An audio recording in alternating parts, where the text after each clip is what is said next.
porque tú eres un Dios de amor, porque tú eres un Dios de misericordia, porque a pesar de que somos pecadores, Señor, tú nos llamaste para ser parte de tu pueblo santo. Queremos darte gracias, Señor, por la libertad. Queremos darte gracias por la paz. Y Santo en el día de hoy, que no salgan de nuestra boca palabras humanas sin aprobación divina. Te lo pedimos, Señor, en el nombre de Jesús. Amén.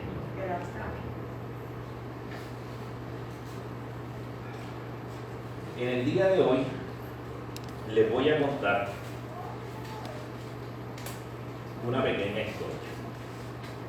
Pero antes de eso, quiero decirles que el texto que tenemos es Proverbios 26:2, que todos ustedes lo conocen de memoria. ¿Qué dice Proverbios 22:6?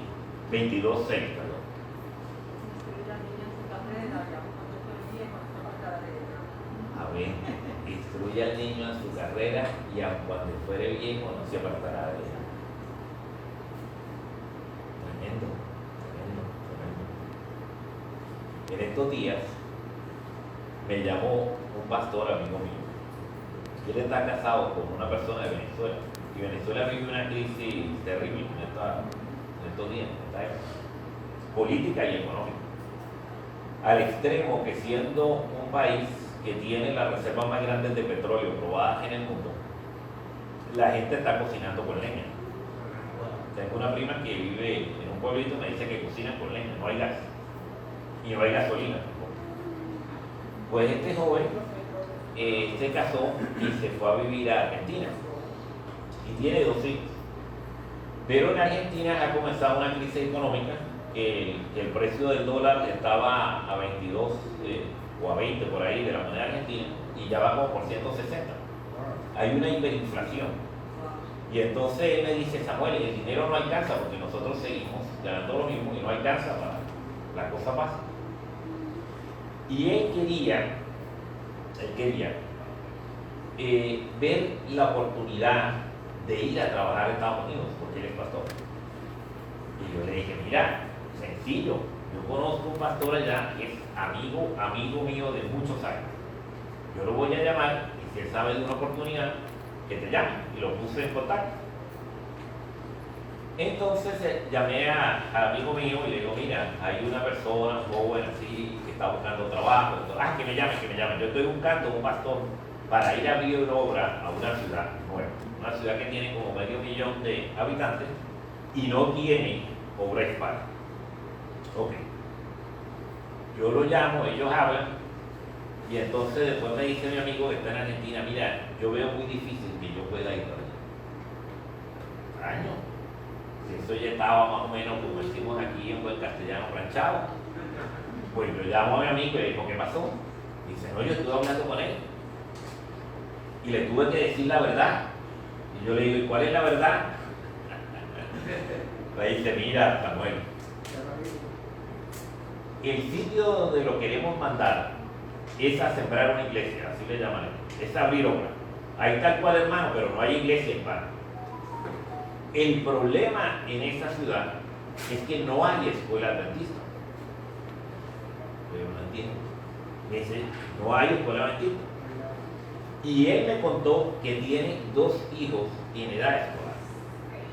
Y todos los pastores que trabajan aquí en la obra hispana, que trabajan conmigo, que han estado en lugares así, donde los niños han ido a escuelas que no son cristianos, dice: ahora los muchachos son ateos, no creen en nada. Y yo tenía que decirle eso a él, que pensara bien primero qué iba a hacer con los hijos antes de aceptar el cambio. Y yo le pregunté: ¿y él qué te contestó? Me dijo: él estuvo llorando en la entrevista y me dijo que no podía, que él no podía ir a ese lugar. Y yo me quedé pensando.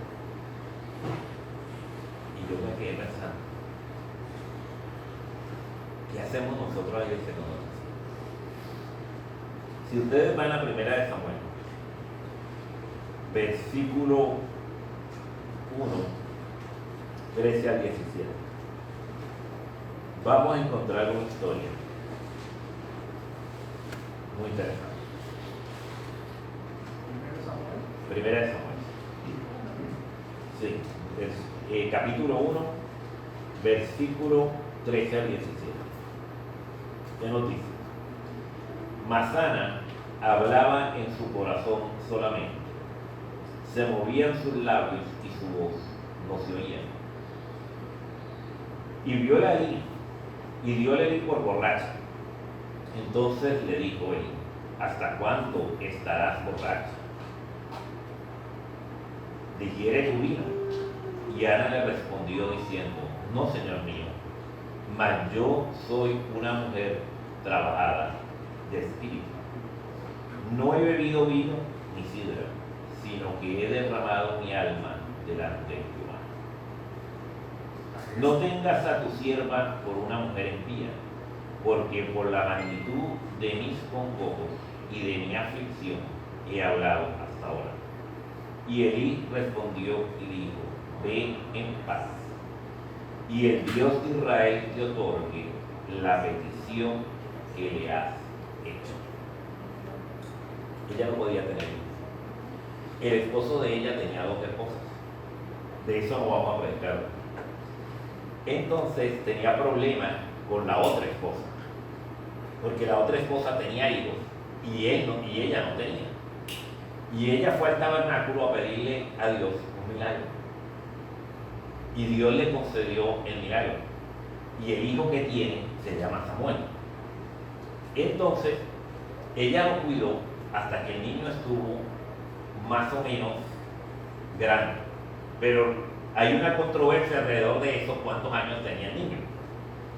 Lo cierto fue que cuando el niño tenía, algunos dicen que como 7 años, por ahí, otros dicen que un poco menos, ella lo lleva al templo y se lo da a él y le dice: yo le prometí a ese niño a Dios, quiero que se quede contigo en el templo. Y el niño se queda en el templo. Ahora bien, en el capítulo 3 se encuentra una historia que yo sé que ustedes han escuchado antes, del versículo 2 al 10. ¿Qué sucede? Una noche está durmiendo Elí y Samuel escucha una voz que le dice: Samuel. Y él va corriendo y le dice a Elí: heme aquí. Le dice: no, yo no te llamo. Y el niño vuelve y se acuesta y le dice: Samuel, la voz. Y él va corriendo de nuevo a donde Elí y le dice: heme aquí. Dice: no, acuéstate. Y va una tercera vez y le dice: mire, Samuel. Y él va corriendo y le dice: heme aquí. Y le dice: yo no te estoy llamando. Cuando escuches la voz, dile a Jehová que te hable, que su siervo escucha. Y Samuel, un niño, le dice a Jehová que le hable, que su siervo escucha. Y Jehová le dice el futuro. Le dice: Elí tiene unos hijos que son malos. Imagínense, los hijos del sumo sacerdote. Dice: son ladrones, se robaban a las ofrendas. Imagínense esa barbaridad. Son adúlteros y un montón de cosas más. Dice: y yo se lo he dicho a Elí, y Elí, un viejito de 90 y pico años, y él no hacía nada. Yo creo que le tenía miedo a los hijos. Escasamente le reclamaba. La Biblia dice que le decía: mira, me dicen cosas malas de ustedes, pero fuera de eso no pasaba. Dice: pues Dios va a hacer juicio. Los hijos de Elí van a morir, y casualmente ese mismo día murió. Ahora bien, me llama la atención de esta historia una cosa. No voy a leer el capítulo completo por cuestiones de tiempo, pero hay algo que me llama la atención. Cómo Samuel, siendo un niño así de pequeño, fue a vivir allá al tabernáculo. Estuvo en contacto con estos 2 individuos que eran unos sinvergüenzas, pero él se mantuvo fiel a sus principios y llegó a ser uno de los profetas más grandes que tuvo Israel. ¿Qué hizo la diferencia entre él y los hijos de Elí? sin duda alguna, la enseñanza de su madre. Me sorprendía en estos días ver que en Francia querían hacer una ley que la educación pública iba a ser obligatoria para todo niño de 3 años en adelante. Y la discusión en el Congreso era, pero ¿por qué iba a haber un prepredio, no sé cuántos más kinder para los niños? Y ellos dicen, es que es la única manera de que el Estado enseñe los valores y principios que el Estado quiere enseñar.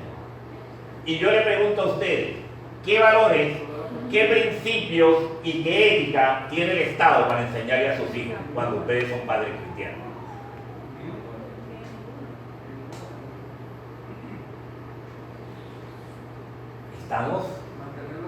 Estamos de acuerdo que ninguno. Ahora les voy a contar una de las historias más tristes que he escuchado en mi vida. Por allá en 1880, cuando el movimiento adventista apenas tenía como 20 años, la iglesia como tal organizada, en un lugar de Venezuela que se llama la Gran Sabana, al lado del Amazonas, había una tribu de nativos. Y entre ellos había muchas peleas, aunque todos son medio familia, todos los nativos son, vamos a decir, genéticamente vienen del mismo tronco, pero entre ellos pelean. Y uno de estos caciques decidió acercarse un poco a Guayana inglesa. Por cierto, Guyana ahora es un país independiente, no tiene nada que ver con Inglaterra, pero en ese momento era inglesa. Estamos hablando de 1808. El jefe de la tribu, un día, se dio cuenta que su gente no era buena.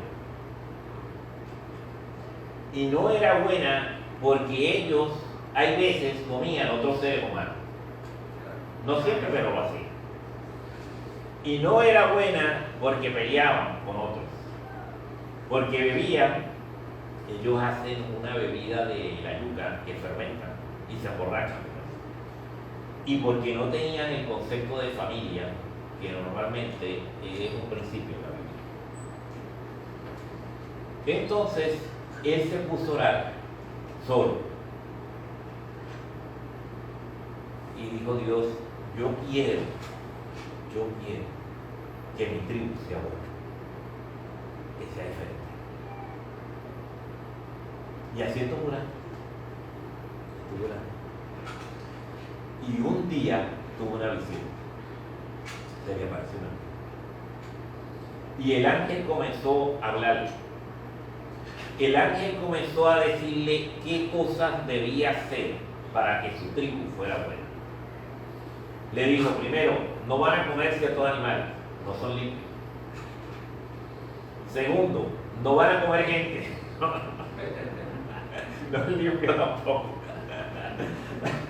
Tercero, y comenzó a explicarle, tienen que bañarse, tienen que lavarse las manos, tienen que sembrar ciertas cosas. Comenzó a darle muchas instrucciones, muchas instrucciones de cómo ellos deberían ser mejor. Deben tener una sola esposa. Imagínense, las esposas que tenía el gran jefe trataron de envenenarlo, porque esa verdad como que no les gustó. Y ahí le fueron mostrando todas las cosas que él debía hacer para que su tribu sea buena. Y un día tuvo una visión. Y en la visión le dijo el ángel al cacique, va a venir un hombre blanco con un libro negro. El libro va a decir que es hecho en Inglaterra. Y él les va a traer la verdad. Bueno, el cacique vivió toda su vida. El cacique murió. Estos nativos guardaban el sábado. ¿Cómo? Hicieron unos nuditos y ese día a los 7, ese día es sábado. Ellos no sabían cuál era, ese día es sábado. Los nativos hacían un montón de cosas. Cantaban himnos que le enseñó el ángel. Un día, en Guyana Francesa, Guyana inglesa, perdón, porque la francesa está al lado, en la asociación, llegaron unos nativos y le dijeron a los pastores ahí de la misión, le dijeron, mire, allá en la selva hay unos nativos que se parecen a ustedes. ¿A nosotros? ¿Por qué ustedes dicen eso? Dicen, cantan los mismos himnos que ustedes cantan. Dice, no puede ser, nosotros no tenemos misiones. Es más, en Venezuela no había ni adventistas, ni hispanos adventistas, había necesarios. Dice, sí, ellos cantan himnos como ustedes cantan. Y ellos, el sábado, no trabajan como ustedes no trabajan. ¿Los indios? Sí, los nativos allá no trabajan. Se parecen mucho. Desde ese momento, el pastor Davis comenzó a tratar de ir al sitio. Pero en esa época no había carretera. En esa época eran caminos, había selva con tigres y todos estos animales salvajes, porque eso está al lado del Amazonas como tal. Dice, bueno, hizo su primer intento, se enfermó, tuvo que regresar a Guyana. Hizo un segundo intento, pero esta vez le fue mejor, le dio paludismo. Entonces estuvo enfermo. El paludismo en esa época era mortal porque no había mucha forma de tratarlo. Pero llegó a donde los nativos y habló con los nativos y se sorprendió de que nuestras doctrinas básicas, los nativos las tenían, las seguían, porque el ángel se lo había enseñado. El pastor de ellos murió ahí con esa tribu. No pudo sobrevivir al paludismo, duró enfermo varios meses y al final murió. No sé cómo los detalles de la enfermedad, pero sé que murió. Y lo enterraron al lado del monte de Roraima. Pero después vino otro misionero. Y lo primero que le preguntaban era por el libro negro y dónde lo habían impreso. Porque ellos llevaban Biblia británica, por supuesto, porque no era hispano. Y entonces cuando lo recibieron, muchos años después, porque ya eso era a principios de 1900, como a 1905, 1910, pues felices, hasta le tenían una casa al misionero y todo, lo estaban esperando. Llevaban como 20 años esperando. Y estuvieron hablando, y este misionero es el que escribe un libro que se llama Las Maravillas, y es el que cuenta más detalles de la historia. Porque normalmente en Venezuela las personas saben algo de la historia, pero este cuenta mucho más detalles. Esa influencia de esos nativos fue evangelizando a todos los nativos de la región. Y yo diría que la mayoría de las aldeas, las más grandes, se convirtieron al evangelio. Y hasta el año por ahí como 60 o 70, todos eran mayormente adventistas y seguían las normas de la iglesia, o sea, los principios me refiero, los principios. Ahora bien, Venezuela tuvo un cambio de gobierno porque había un dictador que se llamaba Pérez Jiménez que salió del poder como en 1959 y se hizo una nueva constitución. Inmediatamente que se apruebe esa nueva constitución, se hace la ley 3, si mi mente no me falla, donde se crean unas áreas de misiones que se le dan a la iglesia popular. Y se le autoriza la administración de esas regiones a la iglesia popular con fondos del Estado, pagados con fondos del Estado. Pues, ¿qué sucedió? Que para los misioneros adventistas ir a ese lugar se volvió muy difícil. Prácticamente no podían ir. Segundo, ellos comenzaron a planificar una estrategia para destruir las aldeas mayoritariamente adventistas. ¿Cómo fue la estrategia? Sencilla. Lo primero que se le ocurrió fue hacer escuelas. Todas las escuelas tenían, todas las aldeas tenían escuelitas adventistas. Claro, con muchas limitaciones porque no tenían grandes recursos, pero tenían maestros. Entonces, vamos a decir, si había una escuela primaria, que aquí le llaman interbloque, creo que se turnan los maestros o hay 2 grados por maestro, pues aquí funcionaba la escuelita adventista. y en casitas muy precarias. Pues a ellos se les ocurrió una idea brillante. Dijo, miren, buscaron la aldea donde estaban los ancianos más influyentes a Brasil, los que conocían la historia de cómo les había llegado el Evangelio y lo que había llevado el Evangelio a las otras aldeas. Entonces vinieron y le dijeron, mira, vamos a hacer una escuela y vamos a hacer la escuela fuera de la aldea. Esta es la aldea, vamos a hacerla aquí, al lado de una carretera, porque ahora hicieron una carretera, antes no había carretera. Dice, vamos a hacer la escuela. Entonces los nativos le dicen, mira, gracias, no necesitamos escuela porque nosotros tenemos una nuestra. Ah, no, pero es que esta es mejor. Esta va a tener todos los grados con un maestro. En esa época no se daba comida en las escuelas. En Venezuela no se daba comida en la escuela. Lo que se daba era un potecito de leche y una galletita, cosas así muy livianas. Y les vamos a dar a ustedes desayuno y almuerzo. Imagínense. Pero nosotros no comemos ciertos alimentos. No, le damos los alimentos que ustedes digan, no hay problema, hacemos una lista y eso es lo que traen. Ok. ¿Cuántos vienen a la escuela? El 90% quisiera. Todos los que estaban en esta escuelita, que se estaba cayendo, decidieron ir a esa escuela. En Venezuela no había guagua escolar, no había los buses escolares tradicionales. Allá había buses escolares. Mira, te buscamos el nene, te lo llevamos a la escuela, te lo traemos. Comenzó así con ese. Al poco tiempo de los niños estar allá, en la escuela, comenzó a haber problemas con la comida.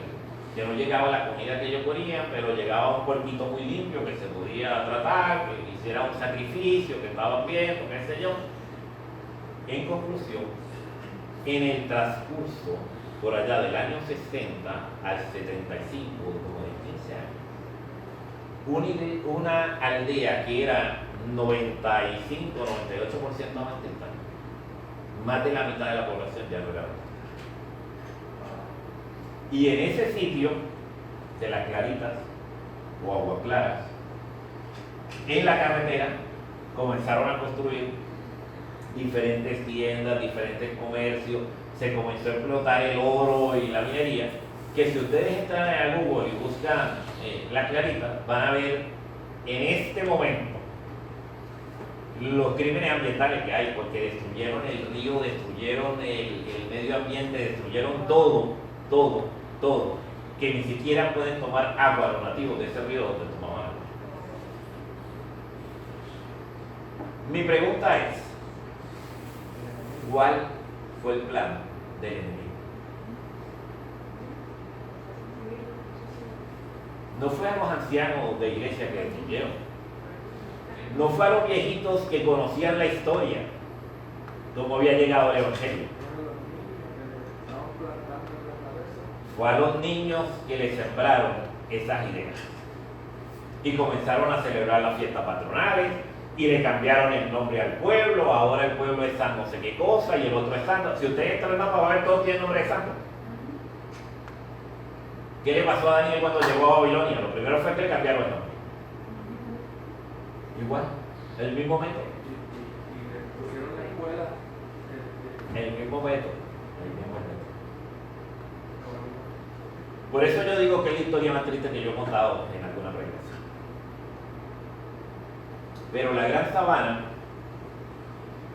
es famosa porque son montañas de distintos niveles, grandes extensiones, pero de distintos niveles.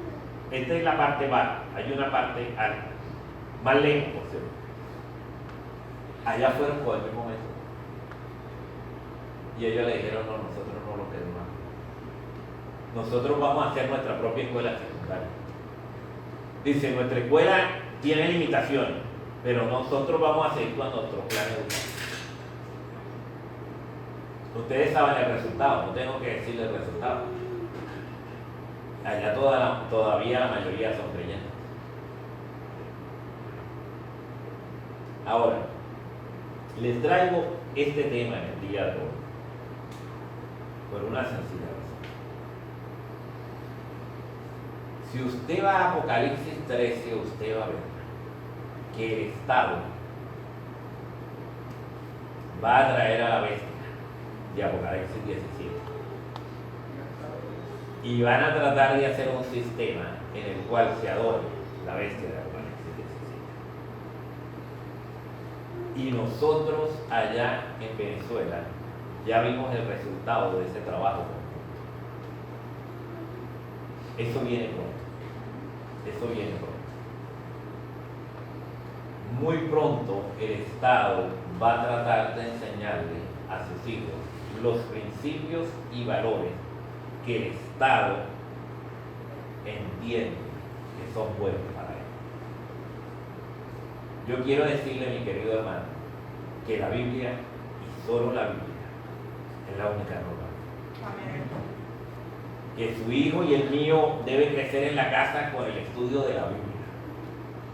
Y al igual que Samuel, la única garantía que tenemos de que nuestros niños sean fieles es porque de niños nosotros nos tomamos la tarea de enseñarles la palabra. Y en tiempos difíciles, la palabra dice que vendrán falsos cristos, que vendrán falsos milagros, que vendrán grandes señales, que engañará, si es posible, a los escogidos. Nosotros tenemos que tomar la determinación de que queremos enseñarle a nosotros. Por allá en 1930, mis queridos hermanos, era una norma de discipulado en nuestra iglesia que nuestros hijos fueran a nuestras escuelas. Pero eso se ha perdido radicalmente. En el momento, en la división suramericana, hay 2.300.000 miembros. El 20% se supone que son jóvenes, pero solo el 11%, 270.000, va a las escuelas de la iglesia. A nivel mundial, somos 21 millones de miembros y solo 1.5 millones va a nuestras escuelas, lo que sería como un 7%, mientras que los jóvenes son como el 20%. O sea que si nos detenemos a pensar, vemos cómo en estos últimos como 90 años hemos cambiado totalmente nuestro sistema de enseñanza. Ahora bien, me llamó la atención una estadística que estaba viendo en estos días. En la década del 90, lo que llaman apostasía en el mundo adventista fue el 24%, mientras que en nuestra división interamericana fue el 29%. Del año 2000 al año 2019, en nuestra división norteamericana, se unieron a la iglesia 5.749.000 personas, pero se fueron de la iglesia 4.005.000 personas. En la última trienal que tuve la oportunidad de ir en San Juan, que es cuatrienal ahora, en la asociación de San Juan, los resultados decían, el informe de secretaría decía que en ese cuatrenio había disminuido la feligresía 2.000 personas, de 14.000 a 12.000. Había 2.000 personas que había disminuido la feligresía. Mi pregunta es, ¿tendrá alguna relación esos resultados que estamos viendo a nivel mundial de nuestra pérdida de feligresía con los principios de enseñanza que nosotros tenemos con nuestros hijos? Pedí a 2 personas de la Unión Puertorriqueña que me dieran datos de cuántos jóvenes hay y de feligresía como tal. No fue posible. Pedí en la asociación de la que yo soy miembro en San Juan que me diera la información de la feligresía y la cantidad de jóvenes que hay. No fue posible. Me dijeron que el sistema como tal no me da esos datos estadísticos. Me estuvo extraño porque casualmente la primera asociación que tuvo toda la información de la feligresía en computadora fue por allá en el año 70 y algo, que fue una de Venezuela, la Asociación Venezolana Oriental, que mi papá era el secretario tesorero. Y en esa época lo hacía, y me llama la atención que casi 50 años después, o 40 y algo años después, pues el sistema no lo hace, o no lo programaron para eso. Pero bueno, mi intención en el día de hoy no es cuestionar las estadísticas, ni mucho menos. Simplemente es traer la preocupación. ¿Qué estamos haciendo para destruir al niño en su carrera? Ya sabemos qué está haciendo el enemigo. Ya hemos visto cómo funciona. Lo vimos allí en esta parte sur de Venezuela y el éxito que ha tenido en su trabajo. Ahora, ¿qué estamos haciendo nosotros para impedir que nuestros hijos sean víctimas de esos ataques? Por favor, pónganse de pie. Vamos a pedirle al cielo que nos ilumine, que nos guíe para el desafío que nos espera. Oremos. Señor, aquí está tu iglesia una vez más. Queremos pedirte, Señor, que así como iluminaste a esta población en Venezuela, antes de que llegara el Evangelio, Señor, de parte de los hispanos, tú directamente fuiste por medio de un ángel, Señor, y los instruiste para que fueran fieles a tu verdad. De esa misma manera, Señor, ilumínanos a nosotros para poder enseñar a nuestros hijos en este mundo difícil. Ya sabemos el plan del enemigo para destruir la familia, Señor. Bendícenos, ayúdanos, danos inteligencia y danos sabiduría, Señor, para poder educar a las generaciones futuras y poder cumplir con tu mensaje de ir a toda nación, tribu, lengua y pueblo a predicar el Evangelio. Ahora, Señor, despídenos con la bendición que le dabas a tu pueblo en el pasado. Jehová te bendiga y te guarde, haga resplandecer el rostro en medio de ellos y ponga en ti paz. Que Dios los bendiga. Amén.